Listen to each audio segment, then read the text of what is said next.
तो सुनिए, पशुपति पारस यहां बोलना शुरू कर रहे हैं।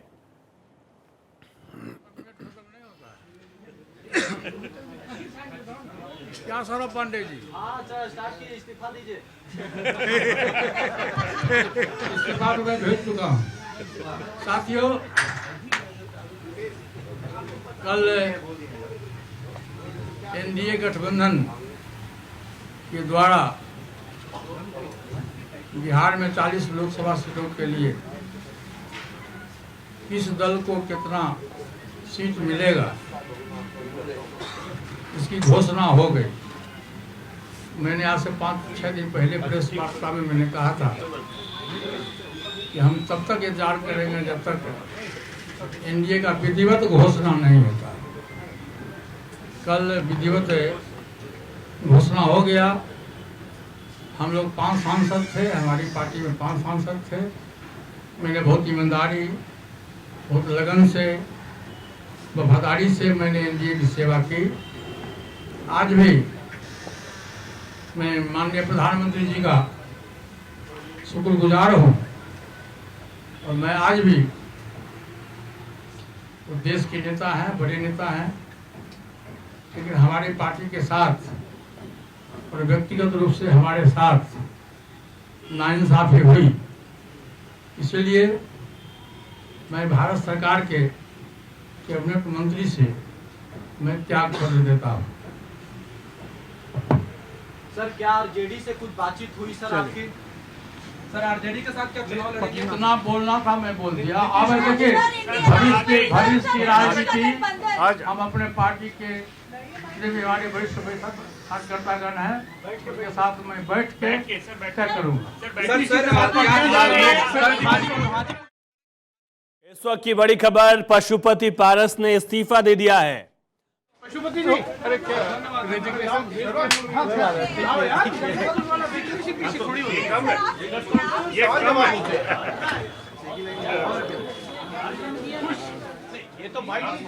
क्या केशव, ये बताया नहीं पशुपति पारस ने कि एनडीए में है या नहीं है, वो महागठबंधन में जाएंगे नहीं जाएंगे, लेकिन ये तय हो गया कि उन्होंने इस्तीफा दे दिया है और नाराजगी उनकी तरफ से जाहिर की गई। लेकिन आगे रणनीति क्या होगी और कितना असर उनका उस क्षेत्र में जहां चिराग पासवान अपने कैंडिडेट उतारने वाले।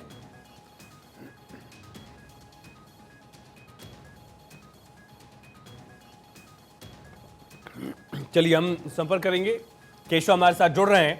लेकिन ये तस्वीर आप देखिए, 2 लाइन का भाषण रहा बस, या 2 लाइन की प्रेस कॉन्फ्रेंस रही पशुपति पारस की। उन्होंने कहा कि मैंने इस्तीफा दे दिया है, एनडीए में सीट शेयरिंग अनाउंस हुआ और हमें सम्मान नहीं मिला, हमने वफादारी से पूरा काम किया, इसके बावजूद हमारे सांसदों को जगह नहीं दी गई, सीट नहीं मिली।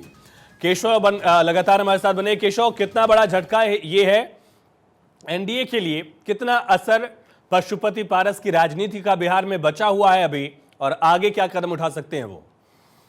चला रहे थे कि केंद्रीय मंत्री पशुपति पारस अपने पद से इस्तीफा दे चुके हैं। उन्होंने आज 11:30 बजे बाकायदा प्रेस कॉन्फ्रेंस बुलाई थी और प्रेस कॉन्फ्रेंस में एक शब्द उन्होंने कहा कि मैंने अपना इस्तीफा पीएमओ को भेज दिया है। जो खबर सुबह से हम लोग चला रहे थे उस पर पशुपति पारस ने खुद मुहर लगा दिया और बिहार एनडीए से भी अब वो अलग हो चुके हैं। मोदी सरकार के केंद्रीय मंत्रिमंडल पद से उन्होंने इस्तीफा अपना पीएमओ को भेज दिया था पहले ही, और उन्होंने ऐलान भी कर दिया। अब पशुपति पारस का क्या रुख होता है ये देखने वाली बात होगी, खासतौर से क्योंकि कहा जा रहा है कि बिहार महागठबंधन के साथ वो लोकसभा का चुनाव लड़ेंगे, लेकिन उस पर उन्होंने अभी कुछ भी बोलने से साफ तौर से इनकार कर दिया, क्योंकि वो भी अभी बिहार महागठबंधन के नेताओं से संपर्क साध रहे हैं, कोशिश कर रहे हैं कि हाजीपुर लोकसभा सीट उनको मिल जाए। लेकिन जो मेरे सूत्र हैं वो ये बता रहे हैं कि तेजस्वी यादव आरजेडी उनको बैक सपोर्ट से हाजीपुर लोकसभा सीट पर सपोर्ट कर सकती है, लेकिन आरजेडी के सीट पर सिंबल नहीं दे सकती। तो अब आने वाले दिनों में हो सकता है कि ये देखने को मिले कि हाजीपुर लोकसभा सीट पर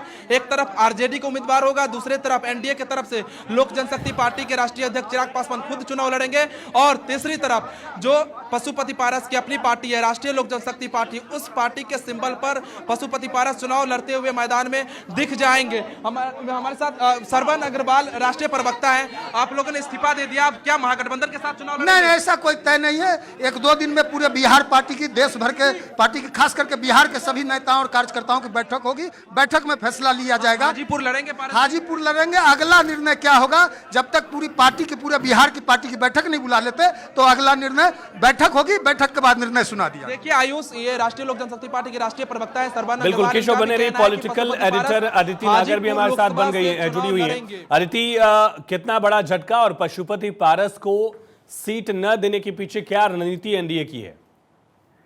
देखिए, जो अलायंस की जब बात थी या जब सीट बंटवारे की बात थी, आपको याद होगा कैसे चिराग पासवान को समझाया जा रहा था। पहले चिराग पासवान की सीटें कम थी, लेकिन फिर मंगल पांडे कुछ दिनों पहले पशुपति पारसनाथ को ये कहते हैं कि आपका ध्यान रखा जाएगा, आपको राज्यपाल बना दिया जाएगा। सर्वे के मुताबिक जो सीटें हैं या जो समर्थन है वो चिराग पासवान के पास ज्यादा है, चिराग पासवान वाली पार्टी के पास ज्यादा है बजाय के आपके। ये बात कही गई। उसके बाद आप देखिए लड़ाई हाजीपुर की थी। अब आपको बता दें किस तरीके से अब आगे, आज जब 11:30 बजे प्रेस कॉन्फ्रेंस की बात हुई तब समझ आ गया था कि पशुपति नाथ कुछ बड़ा फैसला लेंगे। आपको बता दें हाजीपुर, समस्तीपुर और नवादा सीटों पर चर्चा चल रही है महागठबंधन से, यानी पशुपतिनाथ अब जिस जगह से नीतीश कुमार आए हैं अब उस जगह जाना चाह रहे हैं। इन 3 सीटों पर बातचीत चल रही है और हाजीपुर से पशुपति पारस लड़ेंगे चिराग के सामने, यानी उनकी खिलाफत करेंगे और चुनाव उनके सामने लड़ेंगे। चाचा भतीजा आमने सामने होंगे। आपको याद है कि पशुपति पारस की चिंताएं कब से बढ़ी हुई हैं। अगर आयुष आपको याद हो कि अशोका में एनडीए की बैठक हुई थी, बिल्कुल एक तरफ चल रही थी इंडिया गठबंधन की, दूसरी तरफ एनडीए की पहली बैठक हुई थी। उसमें चिराग पासवान को गले लगाया गया था प्रधानमंत्री नरेंद्र मोदी द्वारा, और तभी से ये कहा गया, तभी से पशुपति पारस की चिंताएं बढ़ी थी। उसके बाद जिस तरह से घटनाक्रम हुए, तमाम स्थितियां हुई, फिर भी ये माना जा रहा था कि हाजीपुर सीट पशुपति के पास ही जाएगी। लेकिन उसके बाद अब वो नाराज हो चुके हैं। और आपको ये भी बता दें कि अगर सीट शेयरिंग की बात हो, किस तरीके से चुनाव बंटवारे की, तो अब उन्होंने ऐलान कर दिया है। इसके साथ साथ जेडीयू शिवहर में लवली और इसके अलावा लवली आनंद और सीतामढ़ी में देवेश चंद्र ठाकुर को छोड़कर सभी सिटिंग सांसदों को टिकट दे रही है। तो वहां पर बड़ी गरमाई हुई राजनीति चल रही है, किसकी टिकट कटेगी किसकी नहीं। इस बीच में पशुपति पारस का ये बयान, ये प्रेस कॉन्फ्रेंस करके जो उन्होंने कहा, ये एक बड़ी बात है। और अब वो महागठबंधन के साथ चर्चा में लगातार बातचीत चल रही है। हाजीपुर सीट से वो अपने भतीजे के सामने चुनाव लड़ने चाहते हैं और इसके साथ साथ अगर वो चुनाव लड़ते हैं तो फाइट है वो काफी ठीक ठाक हो जाएगी। लेकिन कितना असर डाल पाएंगे अदिति, क्योंकि अब तो इलेक्शन अनाउंस हो चुके हैं, इलेक्शन के लिए कैंपेनिंग शुरू हो चुकी है, फिर उनको गठबंधन में शामिल किया जाएगा, सीटें दी जाएंगी, वो अपने कैंडिडेट सोचेंगे। और क्या जो सांसद एलजेपी के सिंबल पर जीत के आए थे 19 में, उनमें से कितने सांसद चिराग के साथ हैं और कितने सांसद पशुपति के साथ? देखिए, दरअसल ज्यादातर जब ये सर्वे कराया गया भारतीय जनता पार्टी द्वारा, तो ज्यादातर जो सांसद या फिर जो ज्यादातर समर्थन है पब्लिक का, वो चिराग पासवान वाली पार्टी के पास था, ना कि पशुपति पारस की तरफ था। और अब ऐसी स्थिति में महागठबंधन को चाहिए कि एक एक सीट पर कैसे शर्मात का खेल हो। तो जो हम हाजीपुर की बात कर रहे हैं, भले ही चुनाव प्रचार शुरू हो गया है, तमाम अनाउंस हो चुके हैं, लेकिन जैसे ही हाजीपुर में पशुपति पारस वर्सेस चिराग होगा, तो ऐसी स्थिति में चिराग को भी जेडीयू से मदद चाहिए होगी। आपको याद होगा ज्यादा पेचीदगियां हैं, क्योंकि आपको याद होगा जब विधानसभा चुनाव हुए थे, हनुमान बन गए थे चिराग, इंडिपेंडेंट चुनाव लड़े थे। उस समय नीतीश कुमार ने कहा था कि भारतीय जनता पार्टी ने चिराग पासवान को अलग इससे खड़ा किया जिससे मेरा वोट काट सके। तो ये अभी बहुत ज्यादा पेचीदगियां हैं कि जेडीयू क्या उस जख्म को भूल गया है। जेडीयू भले ही आज साथ है, लेकिन चिराग नहीं चाहते थे कि नीतीश कुमार वापस आए, उनकी प्लेसमेंट खराब होती है। तो इंटरनल पॉलिटिक्स चरम पर है। ऐसी स्थिति में कौन नेता और कौन पार्टी किस समय किसके साथ दे जाए, वो अपने आप में बहुत ही पर सीट डिपेंड करेगा। लेकिन फिलहाल भारतीय जनता पार्टी इस बात के लिए आश्वस्त है कि चिराग पासवान का जो समर्थन है, चाहे फिर वो सांसदों के नंबर में बात कह लें, चाहे जनता के लिहाज से कह लें, चिराग पासवान के पास समर्थन ज्यादा है बजाय की पशुपति पारस के पास। क्योंकि वैसे भी वो एक ही सीट दी जा रही थी, लेकिन उनको कहा गया था कि आपका सम्मान रखा जाएगा और आपको मार्गदर्शक मंडी, जैसे इस तरह की बात बिहार में चल रही है कि पशुपति पारस को मार्गदर्शक मंडी भेजा जा रहा था, उनको राज्यपाल बनाया जा रहा था। तमाम तरह की राजनीति एक बार फिर बिहार में चरम पर। लेकिन अदिति, इसका मतलब ये भी है कि पशुपति पारस की अभी बातचीत या डील फाइनल नहीं हुई महागठबंधन से, इसी वजह से इस मुद्दे को लेकर उन्होंने कोई जवाब नहीं दिया, ये स्पष्ट हो गया इससे। बिल्कुल, अभी 3 सीटों पर बातचीत चल रही है, पर जिस तरह की स्थिति है महागठबंधन ये सोच सकता है कि हाजीपुर से पशुपति पारस को इससे लड़ा दिया जाए जिससे कि लड़ाई रोचक हो जाए और भारतीय जनता पार्टी का या खुद से चिराग पासवान का सारा फोकस उसी सीट पर हो जाए। तो जो ये डाइवर्जन ऑफ वोट है या फिर जैसे डाइवर्जन ऑफ स्ट्रेटेजी है, वो करने के लिए महागठबंधन इस पे सोच रही है। लेकिन एक लिहाज से अदिति, महागठबंधन के हाथ तो दोनों हाथों में लड्डू है एक तरह से। अगर पशुपति पारस थर्ड फ्रंट की तरह लड़ते हैं, अकेले लड़ जाते हैं, निर्दलीय अपनी पार्टी से लड़ते हैं, वो निर्दलीय नहीं लड़ेंगे, अपनी पार्टी से ही लड़ें, तो महागठबंधन के लिए फायदा है क्योंकि वो पासवान वोट ही काटेंगे वहां पर और बीजेपी का नुकसान करेंगे। फायदा जो है महागठबंधन को होगा। अगर वो महागठबंधन में शामिल होते हैं तो भी फायदा जो है वो विपक्ष को ही मिलना है। यानी कि फिलहाल इस मुद्दे को लेकर पशुपति पारस का बागी होना दोनों लिहाज से विपक्ष को फायदा दिलाएगा। दोनों लिहाज से विपक्ष को फायदा दिलाएगा। और अब भारतीय कहीं ना कहीं महागठबंधन कह लें या देश में इंडिया गठबंधन कह लें, वो केवल देखिए उनका तो मुद्दे हैं ना, एजेंडा है ना, लोग हैं।